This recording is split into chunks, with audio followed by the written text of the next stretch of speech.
Oh yeah, what's up everybody? Welcome back. It's Actuali Podcast and our weekly special live stream series, Meaning Making 101, where we consider all things going on in the world today and how we may be that change we wish to see to help solve this meaning crisis and help usher in an awakening from it. I'm sure all of you out there are feeling that pervasive sense of meaninglessness in the world. It's hard to find a sense of belonging and purpose in the world today. It seems that we've lost touch with a sense of the sacred.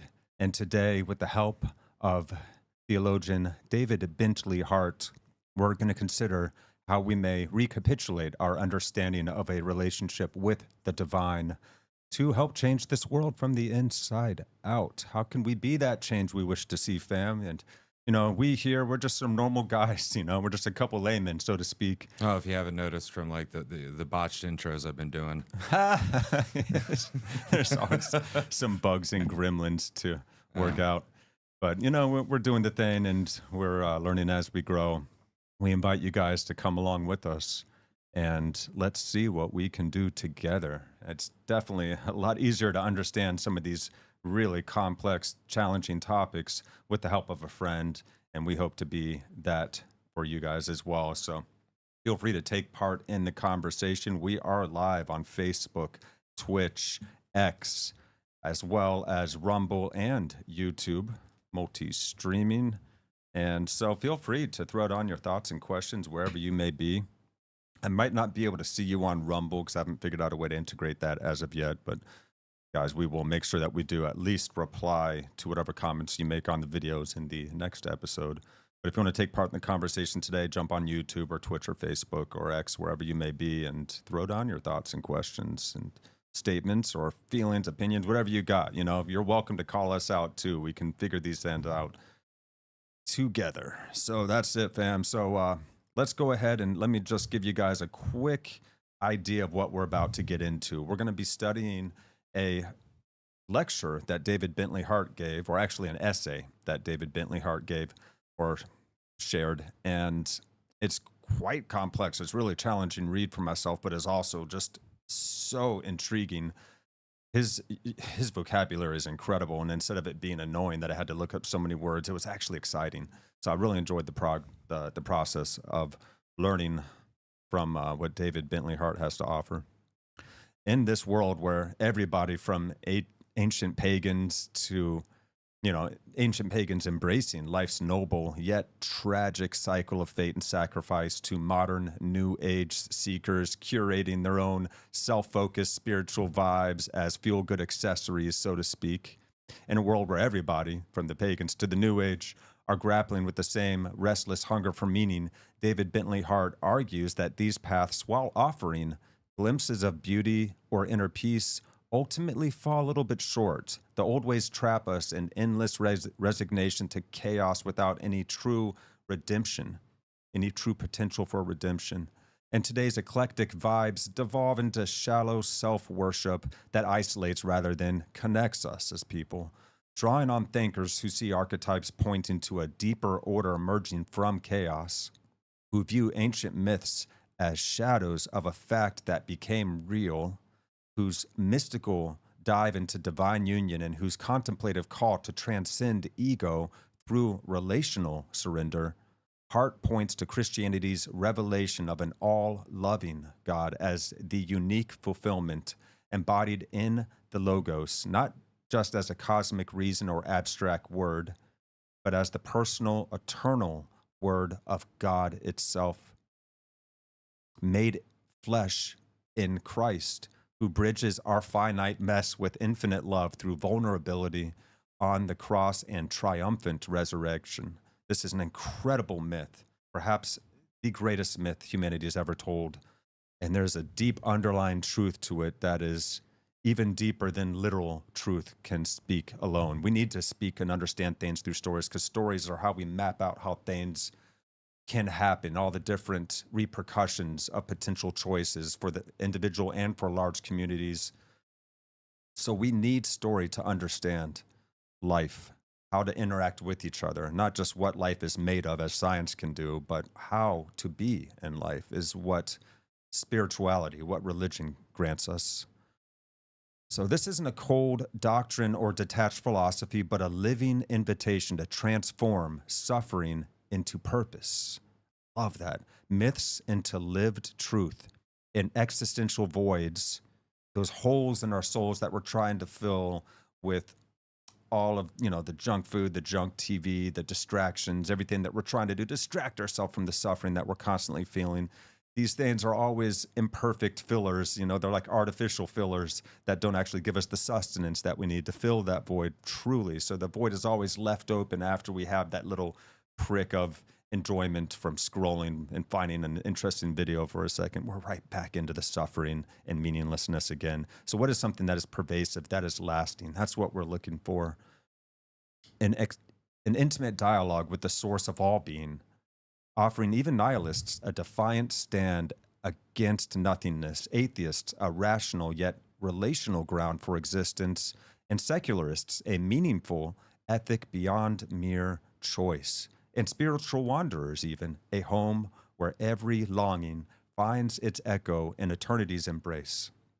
That is the subject of the essay that we're going to dive into today, guys, and we're going to break this thing down paragraph by paragraph because David Bentley Hart is indeed an incredibly challenging writer, but also quite the enlightening writer. So here we go, guys. Thank you so much for tuning in today. Hope you all are doing well out there. Let's just jump right in. I found an audio reading of David Bentley Hart's lecture, Christ and Nothing, and it's so well done. I think this is going to help us a lot in understanding this essay. So let's go ahead and jump in without further ado. Here we go. Christ and Nothing by David Bentley Hart, October 2003. As modern men and women, to the degree that we are modern, we believe in nothing. This is not to say, I hasten to add, that we do not believe in anything. I mean rather that we hold an unshakable, if often unconscious, faith in the nothing or in nothingness as such. It is this in which we place our trust, upon which we venture our souls, and onto which we project the values by which we measure the meaningfulness of our lives. Or to phrase the matter more simply and starkly, our religion is one of very comfortable nihilism. This may seem a somewhat apocalyptic note to sound, at least without any warning or emollient prelude, but I believe I am saying nothing not almost tediously obvious. We live in an age whose chief moral value has been determined by overwhelming consensus to be the absolute liberty of personal volition, the power of each of us to choose what he or she believes, wants, needs, or must possess. Our culturally most persuasive models of human freedom are unambiguously voluntarist and, in a rather debased and degraded way, Promethean. The will, we believe, is sovereign because unpremised, free because spontaneous, and this is the highest good. And a society that believes this must, at least implicitly, embrace and subtly advocate a very particular moral metaphysics, the unreality of any value higher than choice, or of any transcendent good ordering desire towards a higher end. Desire is free to propose, seize, accept or reject, want or not want, but not to obey. Society must thus be secured against the intrusions of the good or of God, so that its citizens may determine their own lives by the choices they make from a universe of morally indifferent but variably desirable ends, unencumbered by any prior grammar of obligation or value. In America we call this the wall of separation. Hence the liberties that permit one to purchase lavender bedclothes, to gaze fervently at pornography, to become a Unitarian, to market popular celebrations of brutal violence, or to destroy one's unborn child are all equally intrinsically good, because all are expressions of an inalienable freedom of choice. But of course, if the will determines itself only in and through such choices, free from any prevenient natural order, then it too is in itself nothing. And so, at the end of modernity, each of us who is true to the times stands facing not God or the gods, or the good beyond beings, but an abyss over which presides the empty, inviolable authority of the individual will, whose impulses and decisions are their own moral index. Okay. So you guys might be seeing what I mean now. Talk about complex. So in the first paragraph, we see him talking about how modern people shaped by today's culture don't believe in anything solid like God or higher transcendent truths. Instead, they put their faith in nothingness, really. The idea that life has no intrinsic deeper meaning. And this is thus like a religion of nihilism. And we measure life's worth by what we want, not by any greater purpose, right?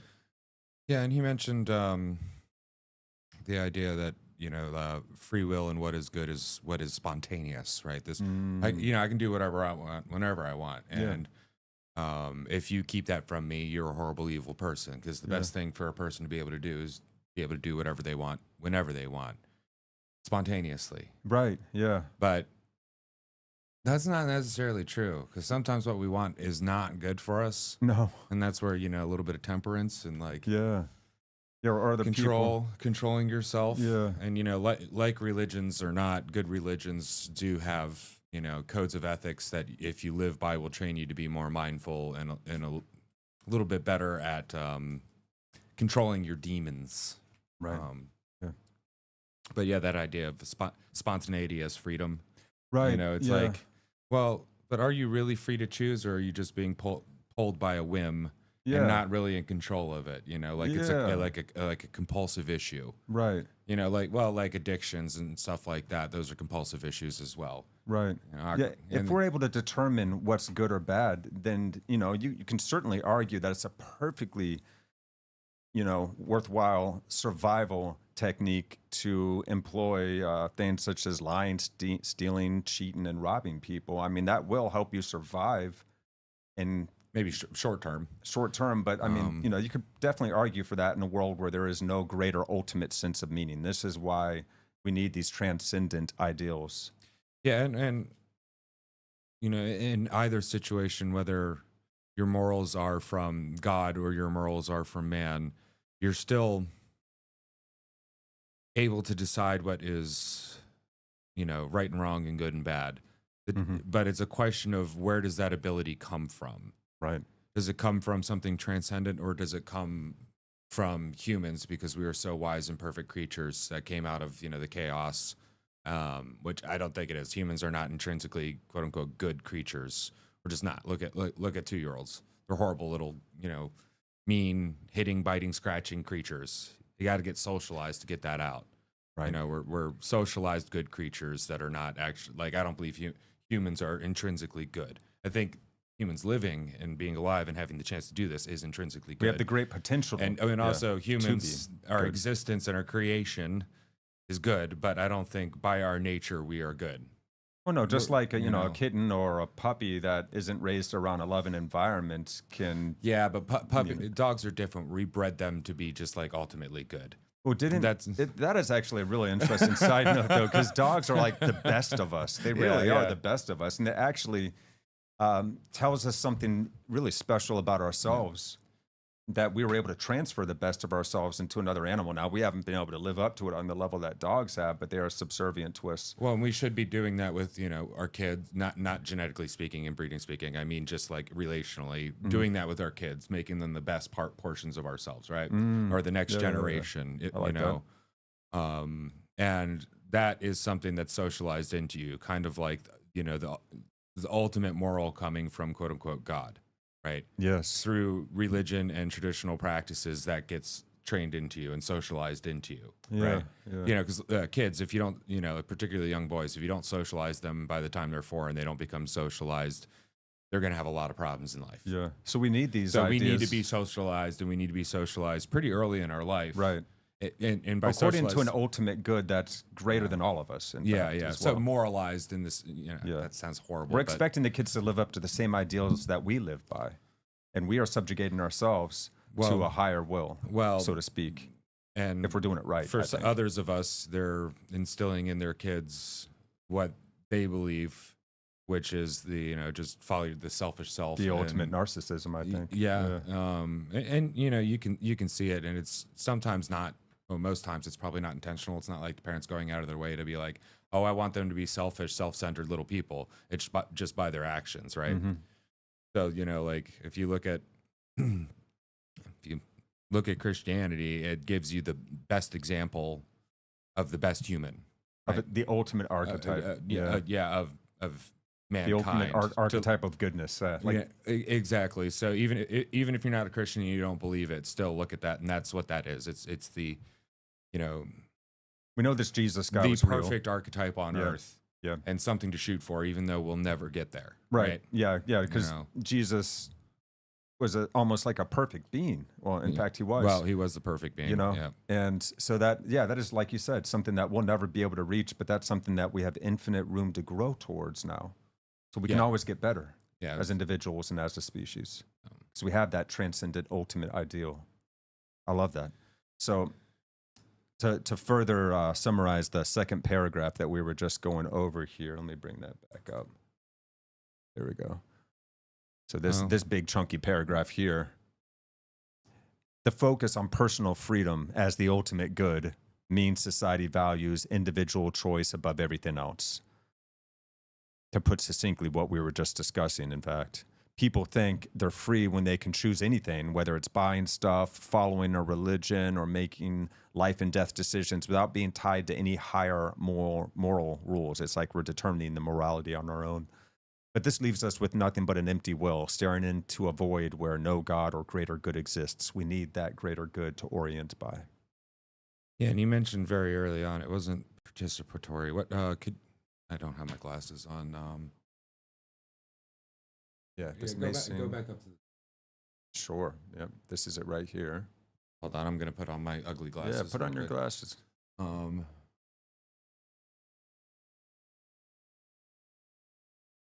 on. Spontaneous. No, it was further up. It was more of relational. Okay. So yeah. Here.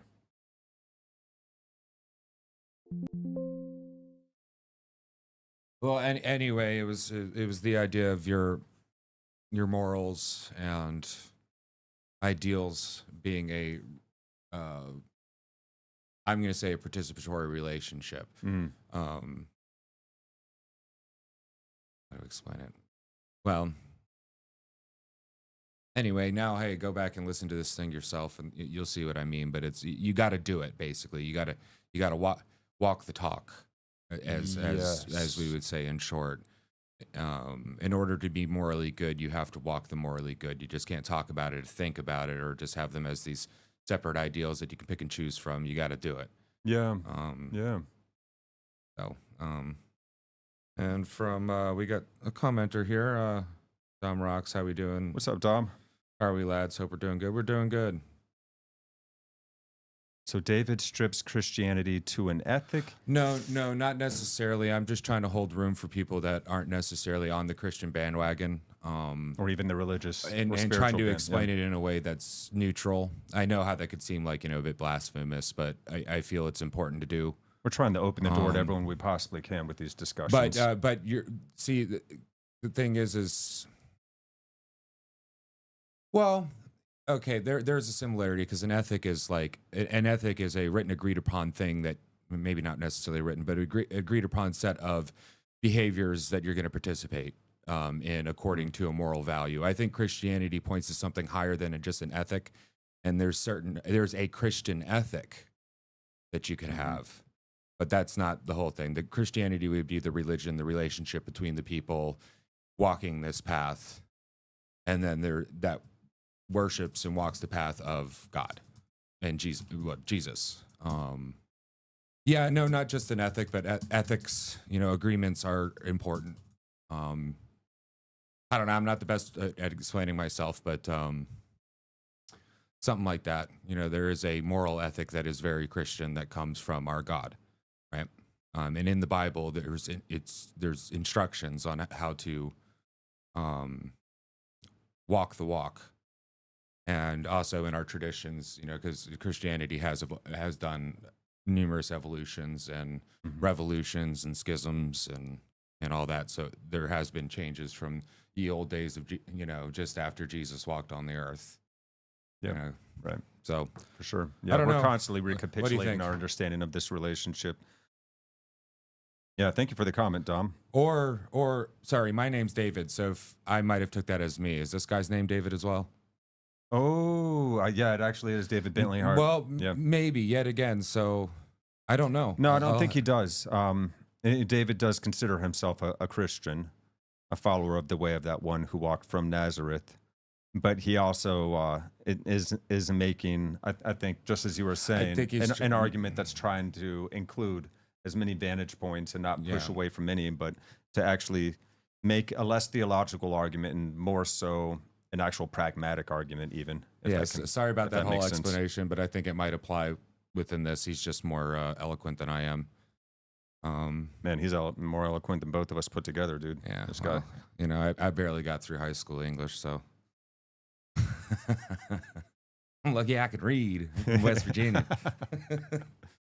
Speaking of sentimental barbarians. So let's go ahead and jump back on in, guys. Here we go. This is not to say that, sentimental barbarians that we are, we do not still invite moral and religious constraints upon our actions. None but the most demonic, demented, or adolescent among us genuinely desires to live in a world purged of visible boundaries and hospitable shelters. Thus this man may elect not to buy a particular vehicle because he considers himself an environmentalist, or this woman may choose not to have an abortion midway through her second trimester, because the fetus at that point in its gestation seems to her too fully formed, and she, personally, would feel wrong about terminating it. But this merely illustrates my point. We take as given the individual's right not merely to obey or defy the moral law, but to choose which moral standards to adopt, which values to uphold, which fashion of piety to wear, and with what accessories. So that even our ethics are achievements of... Apologies there. So, yeah, I think what he's saying there is an individual making their own ethics, making their own behaviors of agreement, according to their own choice of morality. Yeah, and right? ironically, does that make sense? Right, and ironically, even though we love our freedom so much that we are trying to determine our own morality, we still have some want of moral and religious-like boundaries to feel safe. For example, someone might choose not to buy a gas-guzzling car because they care about the environment, or a woman might decide against an abortion because it feels wrong to her. These choices show we're not totally lawless, but our ideas are still based on personal feelings, not universal truths. So the argument that David Bentley Hart is making here is for universal truths, which I think does go beyond ethics. Yeah, well, because I could break it down like this. This is the way I understand it: is morals are what you think are right or wrong. Your ethics are how you behave within those ideas of what's right and wrong. Yep. You know, because you can have business ethics statements that state this is what we think is right and wrong, and this is the behavior that we're going to do according to that, right? That's the way it was kind of explained to me, and that's kind of the way I go about thinking about it. Right. You know, it could be wrong, but it's kind of working out, so I'm going to go with it. If you guys got better words, please let me know. Yeah, if anyone's got a better explanation of the difference between morality and ethics, that would be awesome. I think they're both involved with each other, but they're distinct things. Right. Just like religion and faith. They're involved with each other, but they're distinct things. Let's see.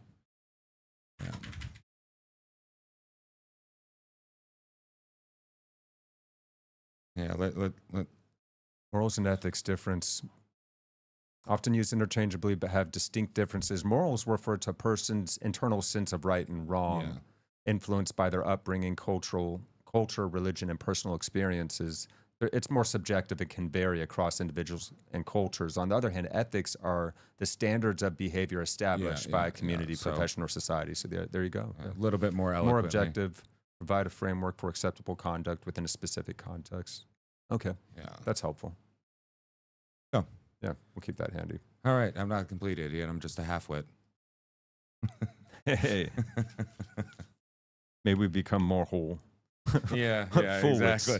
Oh, man, that would be like a funny little, like, humorous skit.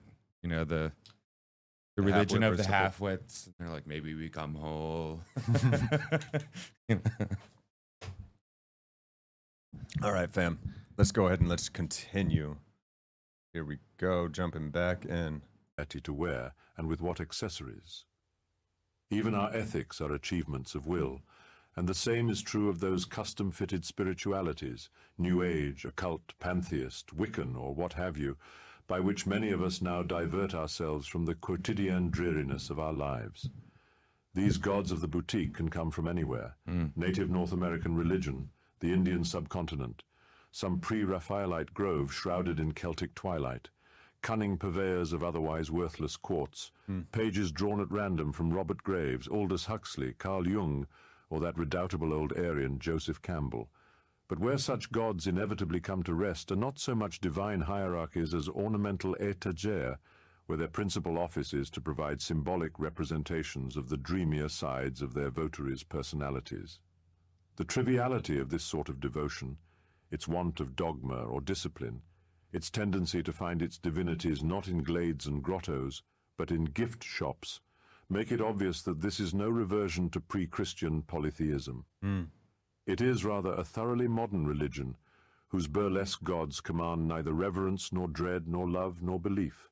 They are no more than the masks worn by that same spontaneity of will that is the one unrivaled demiurge who rules this age and alone bids its spirits come and go. Wow. Which brings... Okay, wow. Wow. Go ahead, homie.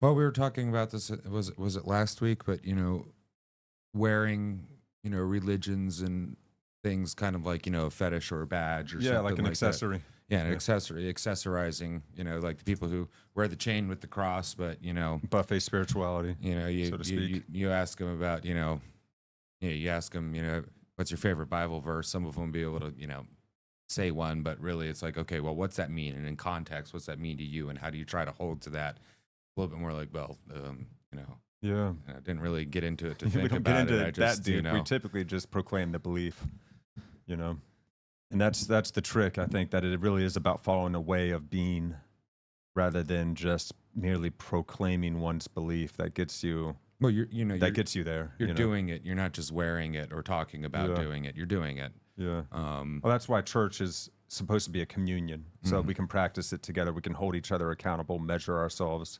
according to, the same standards. And well, and it would, it helps inoculate ourselves from the self-indulgent nihilism of I can design the moral value. When you're in a group of people that all share the same moral value, it's a lot harder to get away with I can just make up my mind any which way. It's the glue that holds a society together. For two reasons. There's the shame that comes from failing your community or going outside your community, but then also there's the, do you know anything better?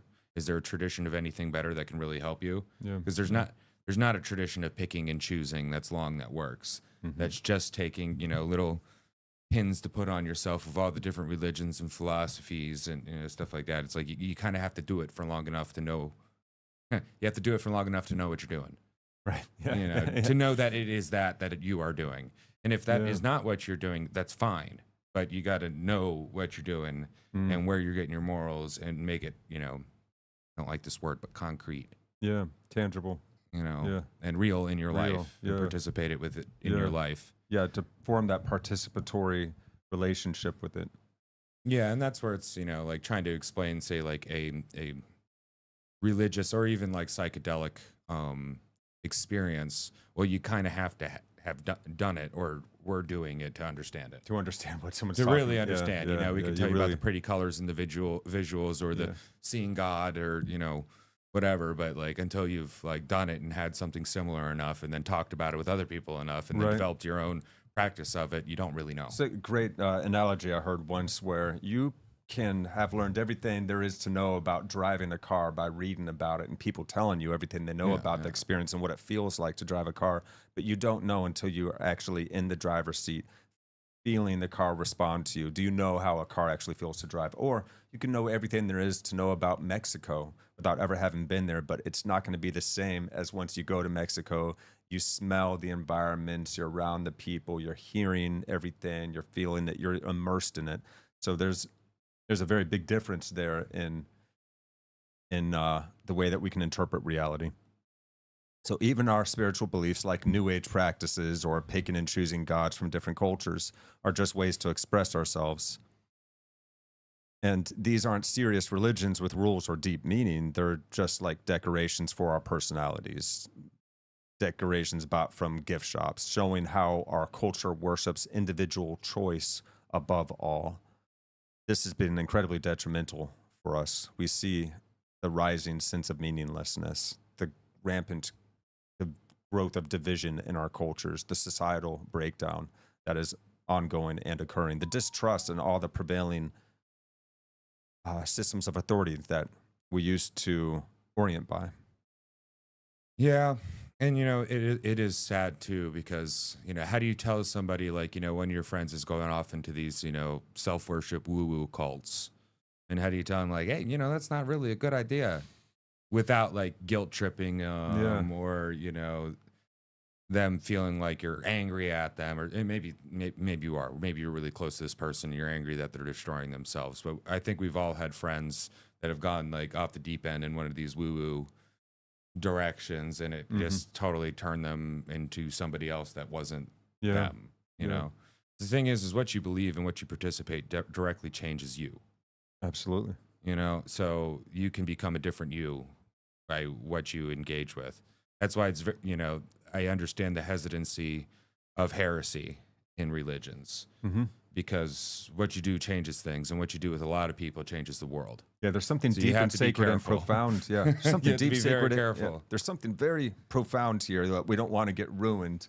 So we don't want anybody to touch anything, but we still do need to be able to interpret and revivify our understanding of these ancient spiritual traditions as our cultures continue to evolve, because we are recapitulating our understanding of that relationship with the divine constantly, and the old cultural motifs and ways of being are not today what they were 2,000 years ago. So it really is hard for us. Well, they're not the same they were 2 decades ago. Even that, you're right. Yeah. much less, the time before the Great Wars. I think our understanding of God is growing up along with us. Yeah. And it's, God is the infinite and the eternal, the omnipresent. If it always has been and always will be, there's always going to be more to understand and more to know. So we're never going to be done with that process. I think that's beautiful. I think that's okay. That gives me a lot more hope than like either there's just going to be nothing, or you're going to go to heaven or hell depending on how good you were, or you just go to heaven and you're just sitting there with thrones on robes, doing nothing but basking in the light of God. That would be great for a bit, but I think the nature of humans, we're doers. We do things. We have a purpose that we're trying to fulfill, and I don't know if that stops even close in the light of the glory of God. I think there's something else that we got to do. And infinitely got to do. Yeah. Maybe. Or there's infinitely room for us to be more than we are currently being. Because the great misunderstanding is that we think we are the doer, whereas we have a doer. Consciousness has a doer that it gets to act through. So every one of us gets to act through these egos, these personages, these images that we project out into the world. But we're not the image. We are what operates through that image. We are the consciousness behind We're doing beings. We're not. Yeah, right. Human beings. Yeah, we do the thing. Yeah, we're not just human doers. We are human beings. Yeah, and if we're doing from a place of having mode only, then we're really missing the mark. We're not going to be hitting the target of being truly fully present with each moment. So that old archery term, sin, to miss the mark, to be off a little bit. A little side really note comes into play. But I don't think there's anything that humans do that isn't doing. You're sitting there at peace while you're doing something. You're sitting there at peace. You're being. Yeah, right. But being is even deeper than that. You're communing with the light of God. Because you can be patient and loving while you're doing something. No, it's interesting. So like, and I don't necessarily mean doing in the sense of like, doing something and fidgeting, but like a participatory state. We are actors on a world stage. Yeah, we are participating in something here, and I do believe that God calls us that's actionable as well to co-create with Him. Yeah. Yes, absolutely. Yeah. Well, made in His image. And that's what we're looking for, is actionable hope. We're not just looking for some naive kind of hope for the future. We want something that we can actually act on and take part in and do together. And I do verily believe that the greatest way to change this world is to change it from the inside out, by ourselves actually living up to those ideals we wish to see the rest of the world living up to. So by embodying a way or the way of being that Christ exhibited, we can create that kind of more loving world that we are looking for. Yep. So, yeah. So there we go. So now on to paragraph 5 of this incredible essay. Let's jump back in, fam. Here we go. The urge who rules this age and alone bids its spirits come and go. Which brings me at last to my topic. I am the Lord thy God, says the first commandment. Thou shalt have no other gods before me. For Israel, this was first and foremost a demand of fidelity, by which God bound his people to himself, even if in later years it became also a proclamation to the nations. To Christians, however, the commandment came through, and so was indissolubly bound to Christ.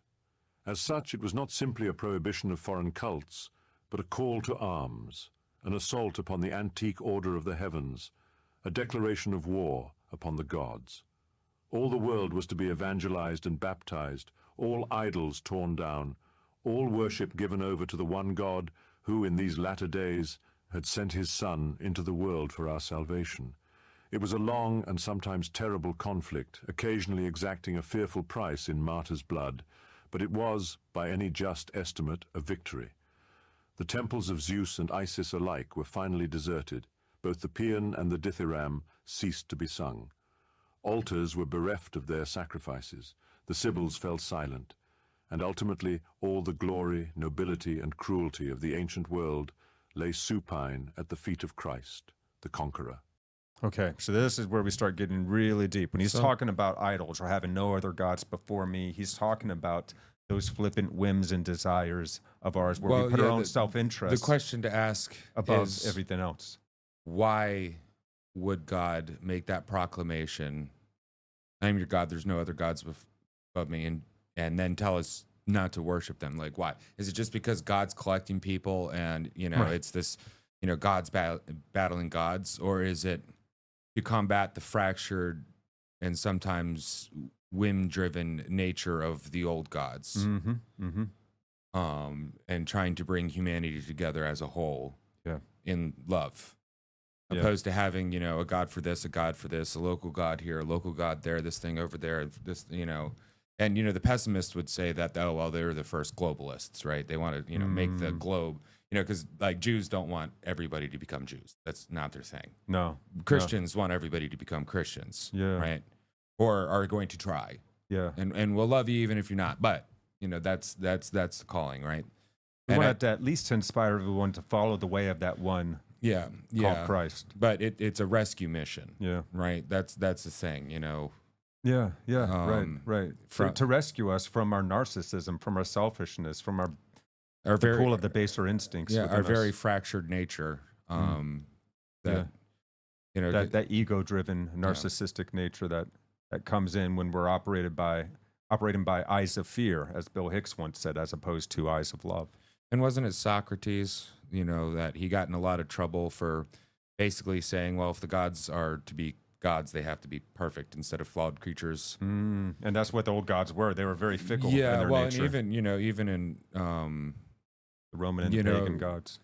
Well, even early, I guess before the Jews were the Jews, they had their god and other people had their god, and there was competing gods, and then Yahweh telling his people to go completely massacre these other people that were burning babies at the altar, at altars and stuff like that, and doing all that crazy stuff, and then eventually growing into full-on monotheism, grandest God, and then grandest God sacrificing himself and his son at the same time for you. Yeah, and what we have to do is try and get to that God beyond God, that God beyond the conceptions of God that we've come up with in the past, to really start getting even close to that absolute source. I think it'll probably keep going. It's going to keep going. Yeah. We just need to make sure it goes in the right direction. I think love gives us a great way to orient. Who am I to say right? I hope it goes in the best direction. Yeah, unconditional love, like Jesus exhibited, I believe is the way. Yeah, it simplifies things drastically. When you're willing to be unconditional, that means you're willing to take any kind of thing in and love it all. Even if you don't choose it all, you can love it all and understand where it's coming from. You're willing to be more considerate, which means you're willing to consider different perspectives Yeah, and it doesn't mean you You're have willing to. to put yourself in more other people's It shoes. doesn't mean you have to like it. No. Like them. You know, you don't have to like your sibling. No, but but you love them. It certainly right? widens your awareness, Yeah. your consciousness of reality, and you can understand where other people are coming from, what their values are that they orient by. Yeah. So, Yeah. moving on, guys. Yeah, jumping on to paragraph 6 now. Let's rock and roll. Nor for early Christians was this mere metaphor.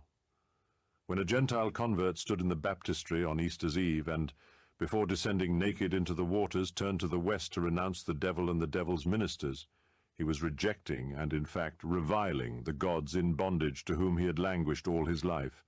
And when he turned to the east to confess Christ, he was entrusting himself to the invincible hero who had plundered hell of its captives, overthrown death, subdued the powers of the air, and been raised the Lord of history. Life for the early church was spiritual warfare, and no baptized Christian could doubt how great a transformation of the self and the world it was to consent to serve no other God than him whom Christ revealed. We are still at war, of course, but the situation of the church has materially altered, and I suspect that, by comparison to the burden the first commandment lays upon us today, the defeat of the ancient pantheon and the elemental spirits and the demons lurking behind them will prove to have been sublimely easy. For as I say, we moderns believe in nothing, the nothingness of the will miraculously giving itself form by mastering the nothingness of the world. The gods, at least, were real, if distorted intimations of the mysterium tremendum, and so could inspire something like holy dread or occasionally holy love. They were brutes, obviously, but often also benign despots. And all of us, I think, in those secret corners of our souls where we are all monarchists, can appreciate a good despot if he is sufficiently dashing and mysterious, and able to strike an attractive balance between capricious wrath and serene benevolence. Certainly the Olympians had panache and a terrible beauty whose disappearance from the world was a bereavement to obdurately devout pagans. Moreover, in their very objectivity and supremacy over their worshippers, the gods gave the church enemies with whom it could come to grips. Perhaps they were just so many gaudy veils and ornate brocades drawn across the abyss of night, death, and nature, but they had distinct shapes and established cults, and when their mysteries were abandoned, so were they. Okay. Getting dense now. Yeah, and when he's talking about spiritual warfare, it's not like fighting and killing each other. It's the war of the spirits within you. The ones that you were subjugated to before, and then now this one that sacrificed himself for you, went to hell to free you from the shackles of your oppressors. Presented quite a revolution to the world. Well, sure, and yet again participating in freeing yourself of the guilt. Yeah, and the shame. Wow. I guess brutish gods create brutish experience for their worshipers. Yeah, right. Yeah. So the early Christians saw converting to Christianity as a dramatic shift, like we were just pointing out, like joining a spiritual war, in fact.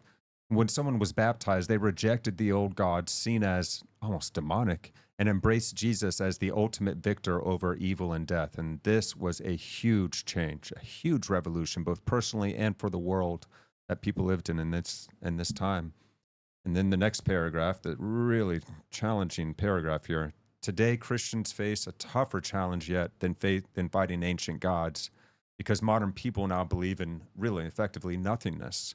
The idea that only our own will matters.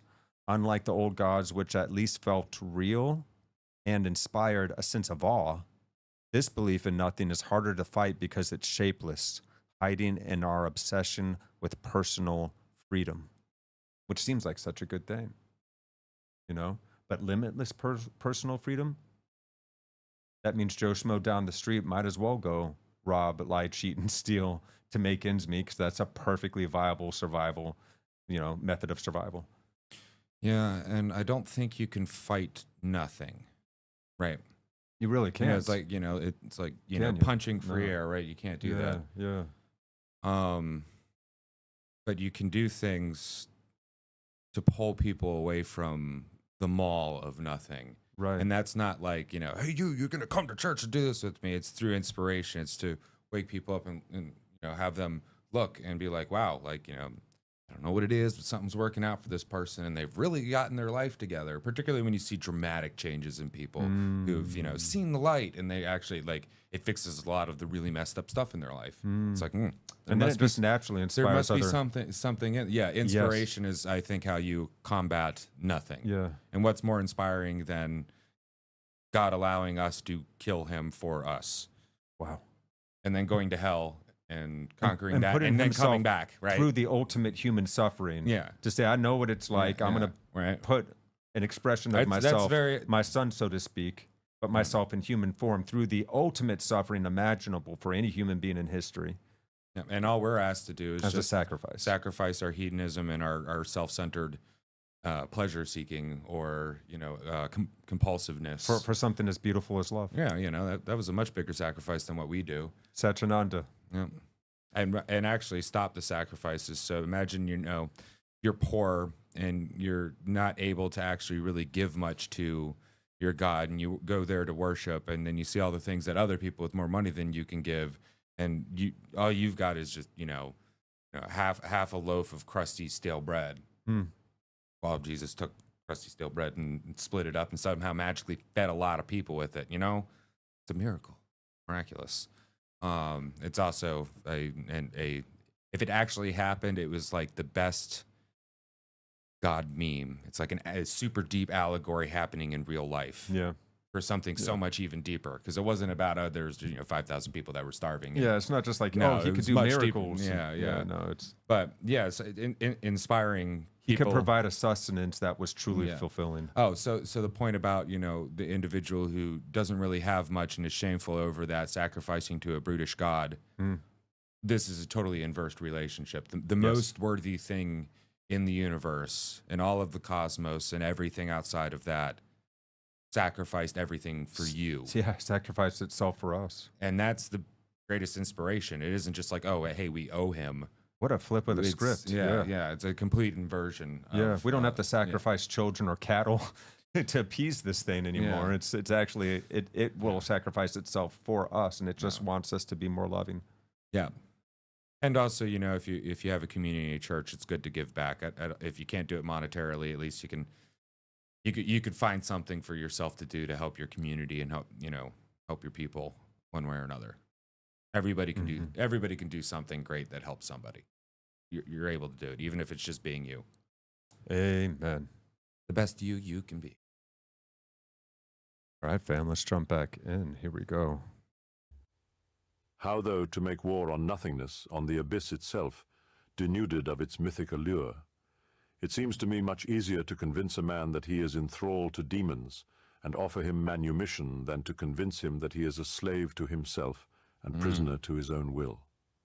Here is a god more elusive, protean, and indomitable than either Apollo or Dionysus, and whether he manifests himself in some demonic titanism of the will, like the mass delirium of the Third Reich, or simply in the mesmeric banality of consumer culture, his throne has been set in the very hearts of those he enslaves.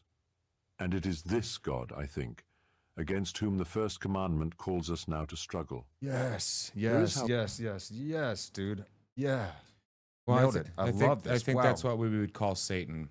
And I've said this before, that the ego, the lesser angel of our nature. Yeah, if you were to, break the universe into a dual universe, the ego would be in the realm of what we'd call Satan, the separation, the selfish, the separated, the self-interested thing. Right. So, this is Satan that, well, look at it, look what, communism, all forms of socialism, even, kings and queens and emperors getting too big for their britches and destroying the world. Like, we went through 2 world wars, and then we fought a bunch of other wars, and we're still fighting wars with each other, and it's getting more and more sophisticated, and we've created hell on earth many times. It's actually worse than hell, because only guilty people are in hell. There's innocent people in war, and we keep doing it, right? And the way we wage war right now is not just, well, there's some people fighting because of their religion, but it's not the conquest of religion over another religion. It's actually a lot of petty individuals with a lot of power trying to scheme and scheme and scheme to the point where they're even turning countries against each other. Yeah. And then their people are just becoming sick because they're just looking at themselves and scheming. Yep. Because this is what has been taught to be normal and good. Mm-hmm. You should go seek your bliss and go get your degree so you can have a little bit up on somebody else and go, everything's get this appealing to our award self-interest. and, You see this in the commercials too. Like you want to get those Doritos and keep them to yourself. Who wants to share? And then at the end, of course, they have to go, but here you go. But, dude. Oh my goodness. Yeah, and I'm not trying to complain or nothing, but it's real where we're at. Like, how it's a concern. Yeah, how we went it's through a valid concern. Like, just where the hell are we? Almost 100 years ago, 2 world wars that were the most horrific thing humans have seen ever. Yeah. Like you want to talk about mustard gas going across the field and phosgene gas and all that stuff and being in a literal like barbed wire covered hellhole. The reasons we started having wakes and funerals at funeral parlors instead of in our own living rooms. Oh yeah. Dude. Is because of how horrifically disfigured people were coming back from World War I from the gas exposure. Yeah. But the thing is yet again, we have this God, Jesus, who died, went to hell, crushed the head of the serpent and came back. So there's hope of freeing us from this self-worship that leads to the most horrific things humans can possibly do. Because an enlightened human being, the ultimately enlightened human being, made the ultimate sacrifice. Yeah, and look at like serial killers and stuff like that. They tend to be sociopathic psychopaths, right? They only care about themselves and gratifying that thing that gives them the most thrill. Yeah, it's all different depending on the and which we're all one, kind of getting dragged down that same road. And so here's a quick summary again of that last paragraph. The fight against modern nothingness is tricky because Christianity itself accidentally helped create it. By defeating the old gods and changing the world, Christianity accidentally cleared the way for today's nihilism where people reject all higher truths. This makes the first commandment's call to reject the other gods even more urgent now. And we're talking about the gods of narcissism, of self-interest, of our whims. We kind of forgot about those gods and lost the active faces to them and participation with them. The greed, the self-centeredness, the other things, and so we lost their faces, but they're still lurking. And then when we lose the face for God, now the lurking beasts come forth and come and get you, right? Yeah, and they can ravage. And I'm not crapping on pagans or anything like that. I'm really not. But if you look into a lot of, depending on the pagan rituals, but I've been to a lot of pagan rituals and I've participated in a lot of pagan rituals. And when there are prayers for things and you're doing things, it tends to be selfish desire things, which is fine, family, I'm looking after my family and other stuff like that, but it's a very baser, it's either that or they're borrowing from the Christian ethic. We're wishing for the good of one and all and things like that are there too. But and these are very Christian ideas. And I'm talking about the shallow pagan thing, not like the people who are truly like trying to get back down to something, that's something primordial, sacred and real. Now, I don't believe we can get back to Eden. I think we've already been kicked. We're constantly exiting Eden and can't. And we get can't back. even do the old paganism right anymore because we're not in those times and places anymore. And there's nobody left alive or a tradition left alive to inform us. No. So all we're left with it now is maybe there were the benevolent gods or the benevolent morals that were in there, but it's really easy to be overtaken by the demons and the devils that are in there as well, right? The self-interest, because you need the ultimate. You need the ultimate unifying ideal that is above all things and all gods. Yeah, and I think the demons and the devils and the baser things of you are they serve a purpose. They hook into you, and then once you truly get rid of them, they pull all that crap off of you with them as you shed them. It's everything's working on behalf of God. Well, if God created everything, God created the lesser gods too that we worshipped. Let's not forget that. Yeah, you need the opposites for existence to work at all. So you're going to need hot and cold to be able to have temperature. You're going to need happy to have or sad to have happy. It's No, the bitternesses light- of light life and make the dark. sweet times sweeter, light and dark. So, Yeah. you know, I don't think that there was, so to speak, a perfect Eden in the very beginning. No, but the I idea, think that's an ideal. The That's idea an idea of being It's closer a teaching story. and at one with nature before That's what we mean by shifting Eden. Yes. out of nature. And, you know, Yeah. the Adam and Eve story is about human civilization and growth and development. Yeah. That's, forgive me for being a heretic Christian here, but that's what they're talking about. Right. Like, that's what I feel in my heart of hearts. And then when I believe that when too, I man. read I'm with you. Genesis, that's what I'm seeing. Yeah, I think we got a little bit literalist along the way when Yeah. we were trying to argue with science as it was coming up in the 1700s. Oh, yeah, and, sure. And we Yeah. made a big mistake in starting to treat these stories as something to be taken literally, you know, because they're not saying what the world is, they're saying how to be. You know, you don't need to compete with science. Well, maybe at a portion. These are incredibly powerful, deep teaching stories that are talking about deeper truths that can Yeah. be conveyed with mere simple gestures and sentences alone. You have to tell them through story. Well, perhaps maybe in our earlier stages of development, before we got, you know, super scientific and what's real and what's not, you could take the Adam and Eve story as literally, and it would function just as It would well still function. as far That's as right. a story to get you there and fine. But now where we're at, it comes to odds. It's like, well, obviously, Now we know for sure. we didn't come from just two people. We're actually an admixture of a few different hominids that weren't Homo sapiens sapiens as well Right. as Homo sapien. Yeah. And we can actually look at the bones and we're finding stuff that's way Denisovans, older than 6,000 Neanderthals, years yep. old. And it wasn't because God is a capricious trickster that just put him down here to test our faith. Sorry, God didn't put dinosaur bones here to test our faith, people. Or maybe he did. Maybe I'm wrong. Maybe I'm going to hell for it, but I don't think so. I think God created evolution, man. I think God is sophisticated. The most complicated language that replicates itself in infinitely different ways. Come on. Yeah. Who can create that but God? It's brilliant beyond measure. So it's beautiful. I think it's a testament to God. So But so the how though to demons make come a back. war on nothingness, right?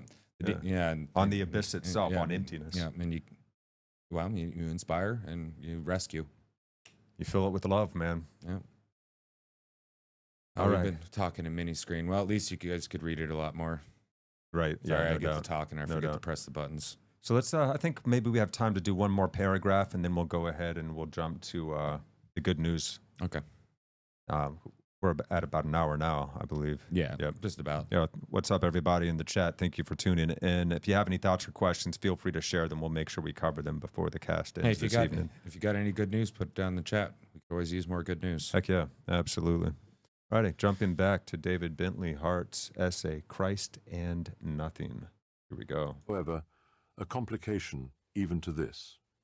As Christians, we are glad to assert that the commandment to have no other God, when allied to the gospel, liberated us from the divine ancien regime, or that this same commandment must be proclaimed again if modern persons are to be rescued from the superstitions of our age. But there is another, more uncomfortable assertion we should also be willing to make, that humanity could not have passed from the devotions of antiquity to those of modernity but for the force of Christianity in history, and so, as a matter of historical fact, Christianity, with its cry of no other God, is in part responsible for the nihilism of our culture. The gospel shook the ancient world to its foundations, indeed tore down the heavens, and so helped to bring us to the ruin of the present moment. The word nihilism has a complex history in modern philosophy, but I use it in a sense largely determined by Nietzsche and Heidegger, Yep. both of whom not only diagnosed modernity as nihilism, but saw Christianity as complicit in its genesis. Both, it seems to me, were penetratingly correct in some respects, if disastrously wrong in most, and both raised questions that we Christians ignore at our peril. Nietzsche's case is the cruder of the two, if in some ways the more perspicacious. For him, modernity is simply the final phase of the disease called Christianity. Whereas the genius of the Greeks, so his story goes, was to gaze without illusion into the chaos and terror of the world, and respond not with fear or resignation, but with affirmation and supreme artistry. They were able to do this only on account of their nobility, which means their ruthless willingness to discriminate between the good, that is, the strength, exuberance, bravery, generosity, and harshness of the aristocratic spirit, and the bad, the weakness, debility, timorousness, and vindictive resentfulness of the slavish mind. Wow. And this same standard, noble wisdom, for want of a better term, was the foundation and mortar of Roman civilization. Wow. Christianity. Okay. Well, so as far as the part where, okay, so Christianity being responsible for bringing us into modernity and then eventually collapsing into nihilism, you can see it like this. Christianity killed off the old gods, and then we killed the only God. And what are we left but ourselves, right? And I don't mean like literally like, God went anywhere, but, started killing off our relationship with that source. Yes. Though it was, I believe, necessary for Christianity to happen for our species to get where we are now, which is pretty cool. We can go to the moon. We can do a lot of really good things and not just blow ourselves up, right? Right. And, look at modern medicine. If it wasn't for modern Christianity and their university systems and their monks and all that, we wouldn't have modern medicine. Now, mind you, we'd have, healers and other people like that. So the deep search for truth inspired universal teaching schools. Well, the scientific revolution that kind of destroyed our faith as well came from Christianity. So, and then when we as societies decided to kill our relationship with God, and it happened in stages. Like one of the stages would be, the move to secular governments, right? Keeping all religion, morality out of, government. There's the government and the physical stuff, and then there's the woo-woo stuff. Yeah, it can inspire the government, but it can't rule over governance. Yeah, so we have to there's separate that, which those is so that people can have a freedom of styles of worship. Yeah, and then a lot of trauma. So these are all necessary growing pains, it feels like. Well, as long as we can go back and revivify in maybe the second coming of Christ again, you know what I mean? Instead of just a guy floating out of the sky with a sword, a sword for a tongue, glowing down from the sky. Maybe that's more of, using our wisdom, using our tongue. The harsh judgment of karma is going to come back on us also, I think, is what the sword signifies. Well, that and also the power of speaking and communicating. And now we have, we could talk. Our loyal, lovely viewers, I don't know where you are in the world, but I guarantee you that you're not all located within hearing distance from me, but I can still communicate with you. That's a pretty powerful tongue. And the symbol of the holy sword is also a symbol of cutting through the veils of our illusions. Yeah. Yeah.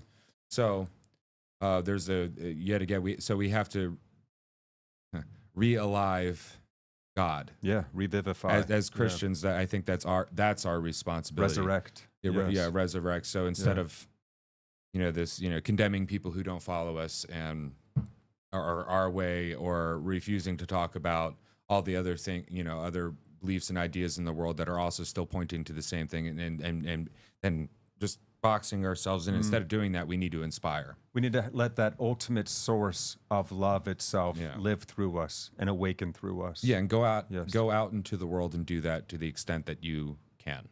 Right. Yeah. And I think that's what missions are supposed to be. Not just the nice thing to go to some other country and build a well or something like that, and proselytize just to spread the faith as not spreading the faith to conquer the demons or the other faiths, but spreading the faith in inspiration, showing a better way for humans to be. Yeah, because there again is if it is truly a better way, people will naturally pick up on it, and God will come alive again. Yes. The second coming of Christ, essentially. So operating from love rather than fear. Yeah. Again, I may be wrong about this as far as, when it comes to revelations and all that stuff. I may be wrong. I don't know. I've admitted before I'm a heretic. I get it. And I've mentioned before I'm willing to go to hell if I'm wrong, because I think this work is very, very important. And we need to talk about this. We need to evolve our relationship with God, because we've been evolving our relationship with ourselves and against God for a while now, and it sucks, and it's getting pretty hairy out there, folks. I don't know if you've noticed, but the world all around the world seems to be in quite a bit of chaos. Yeah.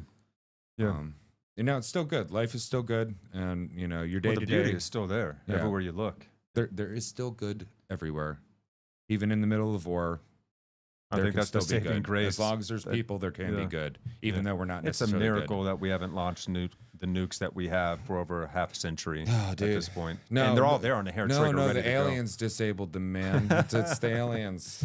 We're always looking for some secret knowledge to feel like we've got a handle, aren't we? Well, isn't that the allure of the you know, the hermetic cults? You know, that we've got Isn't this it? secret There you go. sealed up knowledge, and you know, we that got we the know secret about. knowledge. You know, we can cue you in for you know, 10 donations of $11.99.99. Yeah, you can know what the stupid goyim, the dumb masses, the cattle don't know. You can be a part of the elite. Yeah, and we'll teach you these funny little handshapes that don't really actually do anything. Jesus was like, this is for everybody. Yeah, right. That's the big difference. Wow, that's the most dangerous cult. 'Cause it pulls everybody in. Well, then it's not a cult if it pulls everybody in, definitionally speaking. Right. Now, it can be practiced cultishly. It can definitely be very early on, poorly employed. Very early on, it was the cult of Jesus. Or, right. You know, those guys that worship the anointing one. The followers of the way. Yeah. So, yeah, it can be. And there's definitely quite a few denominations of culty Christianity. Sure. And just like, you know, Islam, and same thing with Judaism. They've got their culty practices. Same thing with the pagans. They've got theirs. Same thing, you know. It's people failing to live up to even the ideals of the very thing they profess continues to occur. So philosophers like Nietzsche and Heidegger saw modernity's emptiness as tied to Christianity, and in this they seem to be correct. Nietzsche thought Christianity weakened noble values, leading to weak comfortist or conformist culture. Heidegger saw it as part of a long Western trend of forgetting the mystery of existence, reducing everything to control and technology. Both partly blame Christianity for today's nihilism. And David Bentley Hart agrees with Nietzsche and Heidegger to an extent, but says that they missed the real reason Christianity led to modernity's nihilism. Christianity didn't cause emptiness by being weak. It was so powerful that it exposed the flaws in ancient beliefs, tearing down their illusions and leaving us with no shelter except faith in Christ or nothing at all. Yeah. It gave us the power to expose the flaws even in the ancient and modern interpretations of Christianity in the institutional church. We really pulled the rug out from underneath ourselves here. But I think that is another part of the growth process, that now we get to practice the art of love, not against these old fickle gods, in the face of these old fickle gods, but in the face of this pervading nothingness that is coming at us like Gomorrah in the never-ending story. Yeah, and we've lost hope, and that's why those that want power can gain more control by appealing to our baser instincts. Well, I think Nietzsche got a touch of that baser instinct pulled into, because I think the reason why, I may be wrong, but my interpretation of Nietzsche and the reason why I thought Christianity was weak is because it aimed to bring the weak, the downtrodden, the broken, everybody into this fold. Whereas, you know, the old Greek idea was, you know, exuberance, being virile, being strong, having a strong will, being able to decide what's right and what's wrong, and be very have force in what you do. Whereas Christianity was, you know, just a bunch of weak people, weak-minded people that just wanted to be comforted. You know, you comfort the sick and the invalids and all that stuff. But what Christianity was actually doing was making a much stronger whole out of even the weak portions. It wasn't just to exclude everybody who isn't the strongest, because that's not very strong. You know, you need, well, for this to work as humanity, we do need to also embrace our weakest links as well, because we're not a freaking chain. Yeah.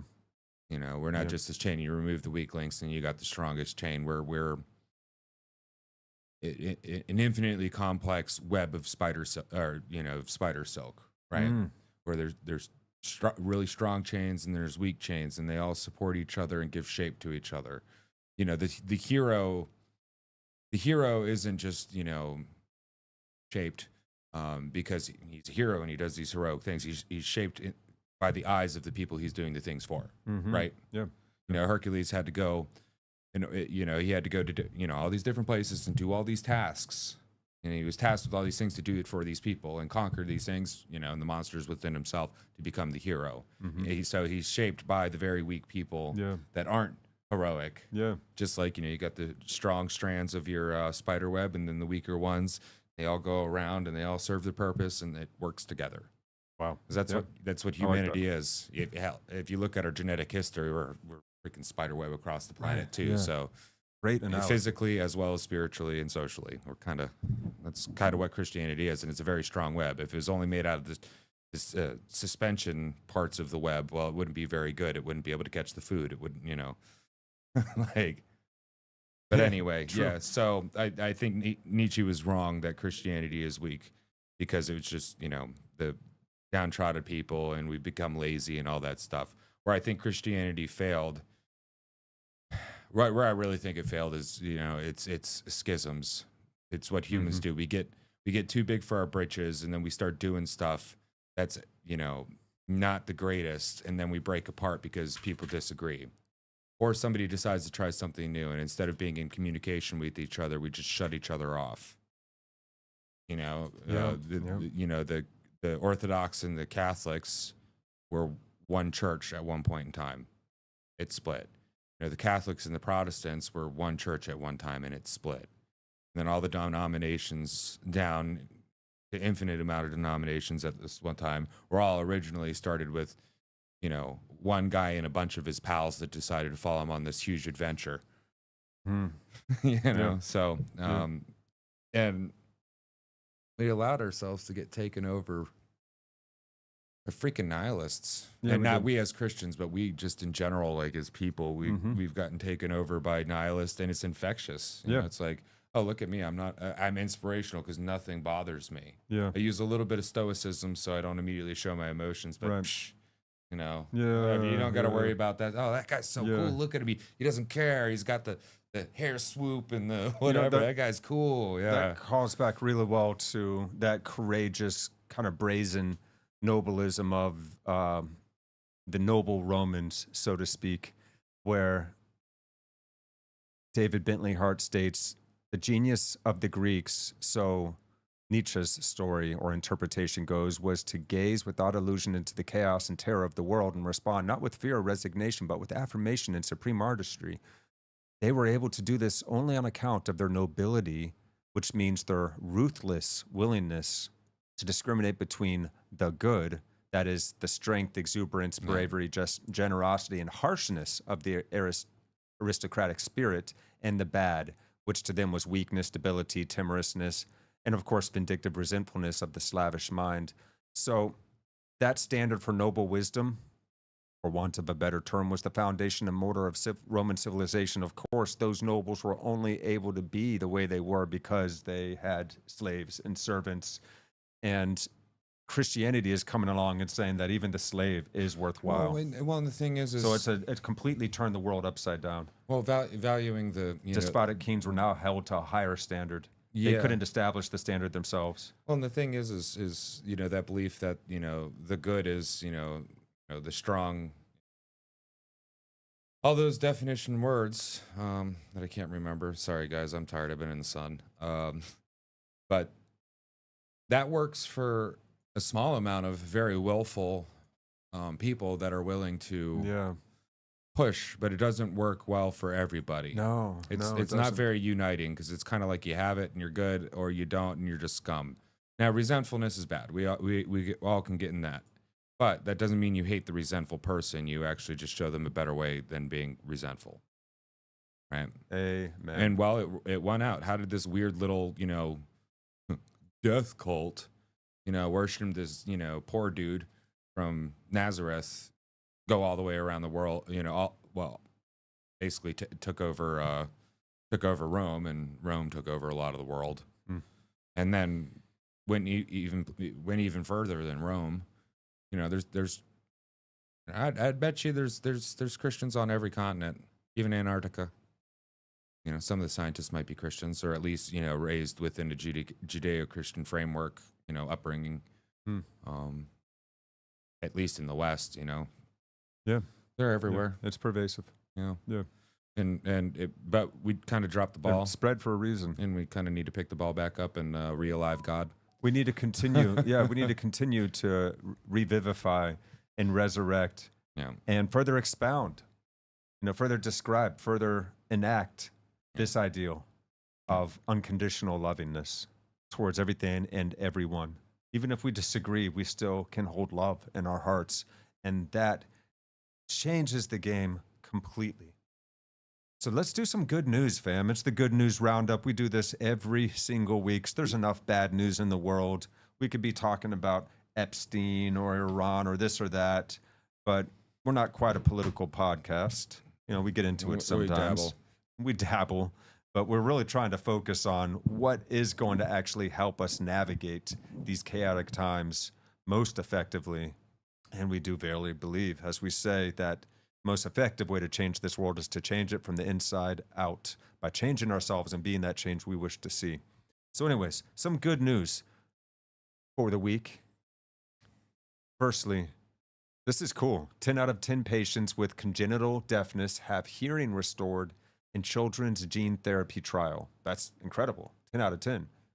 A trial investigating the potential for a gene therapy to correct congenital deafness in children and young adults saw all 10 participants gain auditory ability and allowed them to hear the sound of falling rain or their mother's voice for the first time ever. The younger patients, especially those between the ages of 5 and 8, responded best to the treatment. One of the participants, a 7-year-old girl, quickly recovered almost all of her hearing and was able to hold daily conversations with her mother 4 months afterwards. Roughly 200,000 people worldwide are deaf due to a mutation in a gene called OTOF, which was the target of the therapy. These mutations cause a deficiency of the protein however you say that, otoferlin, which plays a critical part in transmitting auditory signals from the ear to the brain. The gene therapy also involved using a synthetic adeno-associated virus to deliver a functional version of the OTOF gene to the inner ear via a single injection through a membrane at the base of the cochlea called the round window. That's so cool. Hearing improved in all 10 patients from ages 1 to 24, and the treatment was well tolerated. Here's from the study published in journal Nature Medicine. This is a huge step forward in the genetic treatment of deafness, one that can be life-changing for children and adults, says Mali Douan, a consultant and docent at the Department of Clinical Science. I don't know how you say that word, docent or docent.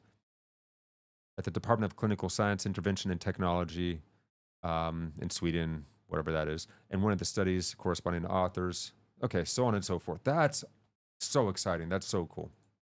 Yeah, and interesting technology. Gene therapy is distributed by viruses as carriers for replacement genes for defective genes. Now we have to be careful though, because we don't want to create some crazy like super mutant virus stuff. Yeah, these things are all double-edged swords. Sorry. Yeah, right. Yeah. So this is cool. I like this. Solitary rescuer leads 165 children to safety during recent Texas flooding. Did you guys hear about this? The rescue swimmer, yeah. Yeah, man. And yeah, badass, dude. And this guy was the most humble too. You know, he didn't take any bragging rights or nothing. You should look up the interview with him. 165 people, man. Oh yeah. They should make a movie about this. A little-known Coast Guard officer has been hailed as a hero after rescuing 165 people from the Texas Hill Country floods. Petty officer and rescue swimmer Scott Ruskin, a native of New Jersey, was on the scene when the Guadalupe River rose dramatically, causing flooding after 5 to 11 inches of rain fell in a very short amount of time.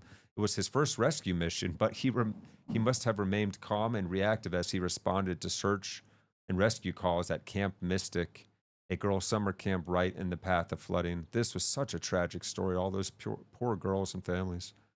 Flying to the camp in a helicopter, Ruskin said he saw a huge crowd of about 200 kids at a campsite. We were like, cool, that's where we're going to go and get out as many people as we can, Ruskin told Fox. Later interviewed by CNN, Ruskin said the conditions for flying produced by Tropical Storm Barry were some of the worst he's ever seen, and the pilot needed 4 attempts before he could even land the helicopter. Jeez. My God. There was no other way to get them out, said Ruskin. Bridges were gone, roadways were gone, the water was coming up too high for boat rescue. Cell service was bad, radio reception was bad on my comm, so I really didn't have any communication with the outside for about 3 hours. Despite not knowing what was going on around him, he remained focused and led 165 people, mostly children, in groups of 10 to 15 to Army helicopters, which would airlift them to high ground. Damn. Yeah. Department of Homeland Security Secretary Kristi Noem called him an American hero in a post on X, though. Like all good heroes, Ruskin said he was just doing his job when that anyone could have done. And it's funny how like people will do that. We'll jump in front of a bus to rescue a perfect stranger. Well, that's the goodness that shines through us, even though we're not biologically speaking programmed to be good. There's something much deeper that shines through that. But we are that biologically good. programmed to have the capacity for Oh, yeah. love, and as soon as that is opened within us, it shines out. Well, and it's also duty too. You know, like and it shines out effortlessly. Oh. That person jumps in front of the bus without thinking or trying, or lifts the car off of the person. You Yeah, know? and I think this was actually this guy's first rodeo too. So it wasn't like he's had a whole bunch of experience. He was just trained up to do this thing, and then his first deployment reason to out to think go he couldn't. rescue people, he just went ahead and did it. Hell yeah, man. It's but the sense of duty, so in the interview I saw with him, though, you could tell he was proud of being in the Coast Guard and the responsibilities, the duties, being in there, being a protector, being able to actually do good.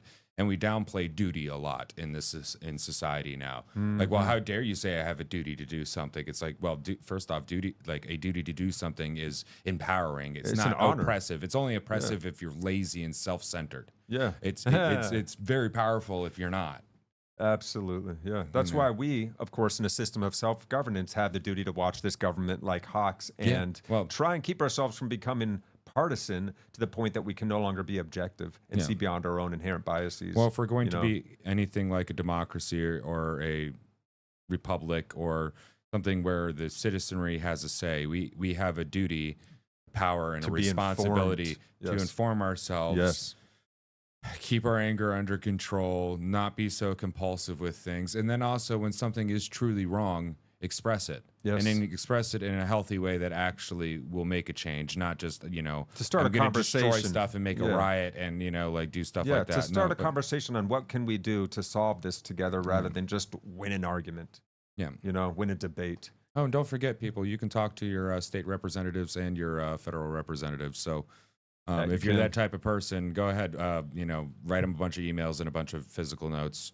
Not nasty ones, but we certainly still have a lot more influence, especially over our local politics, than we give credit for. Well, now with social media, you just blow them up on X, and a bunch of people blowing up on X, and then bada bing, bada boom. We are far more powerful than we readily recognize, we've got this especially when we device come called together. the cell phone that we can really interact. Yeah, so here's something at long last. Flint finishes replacing 11,000 lead pipes, concluding activists' decade-long effort to secure clean water. So, hey, that's one city down. If there were one place in America where you'd decline a glass of tap water, it would be Flint, right? Wrong. I still would. Decade after lead-contaminated water was found to be in the Michigan City's water system, the legal battle to replace lead water pipes is nearly finished. Homes serviced by lead water lines which have not been replaced, are either vacant, abandoned, or owned by citizens who opted out of the free change to copper lines mandated in the 2017 court settlement. The Flint water crisis, of course, beginning in 2014 after lead-contaminated drinking water was found to be leaching out from aging pipes into homes citywide. The American Civil Liberties Union and Natural Resources Defense Council, with the help of other activists and nonprofits, have released statements on the recent progress, celebrating the milestone. Hey, it's good to see the American Civil Liberties Union still doing actual good work like it used to. Among the causes of the crisis, the statements mention cost-cutting measures and improper water treatment, and that the state didn't require treatment to prevent corrosion after a state-appointed emergency manager switched the water supply to the Flint River. God.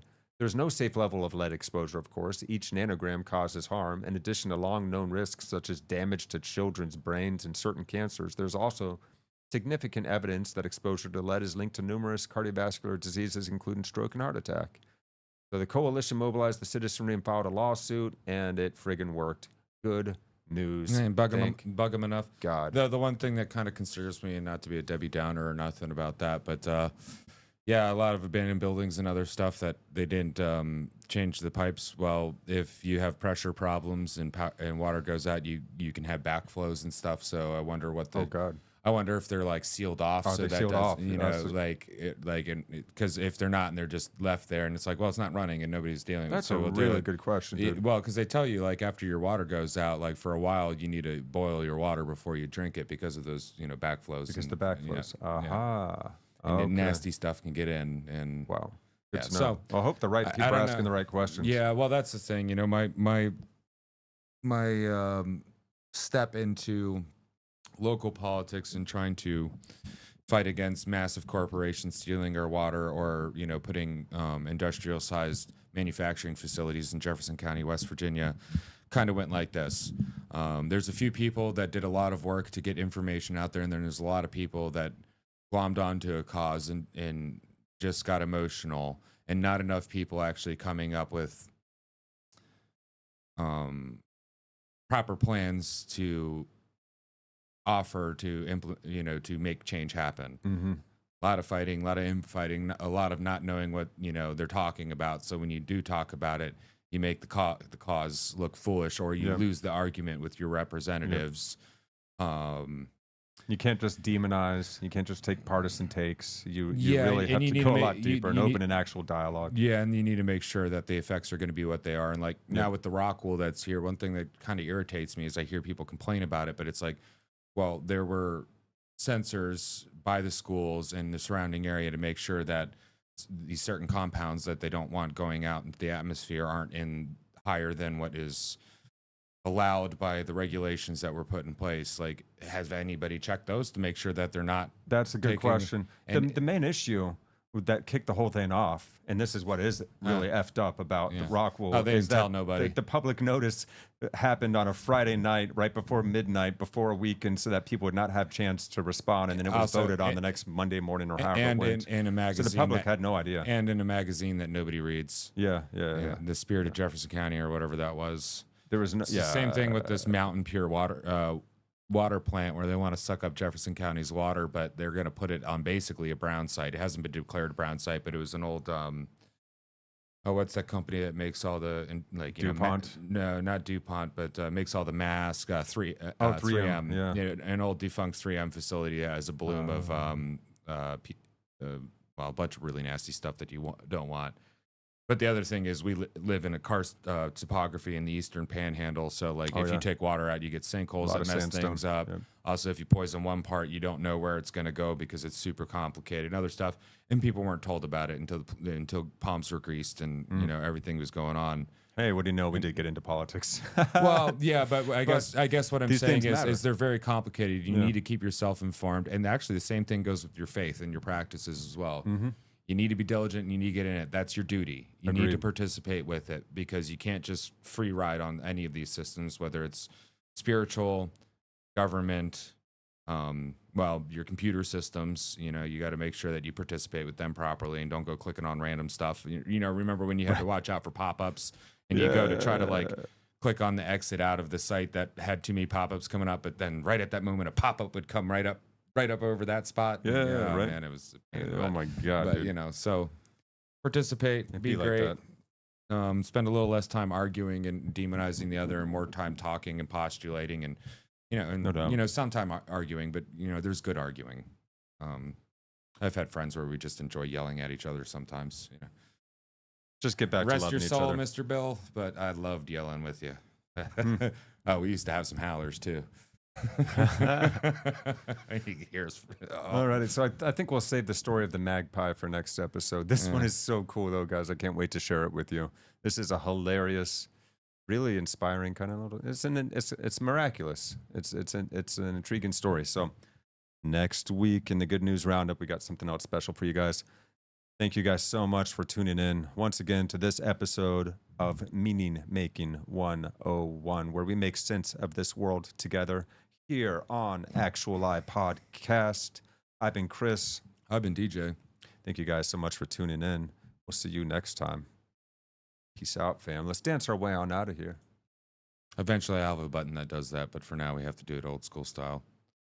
Where is my magic folder with there it is. There it is. Here we go. Yeah. Let's go. Let's dance. Oh, yeah. Yeah. Love you guys. Actual I. That's You right. have two of them, but not spelled I. Spelled EYE.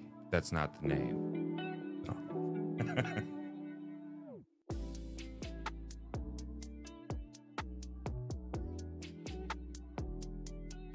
Yeah.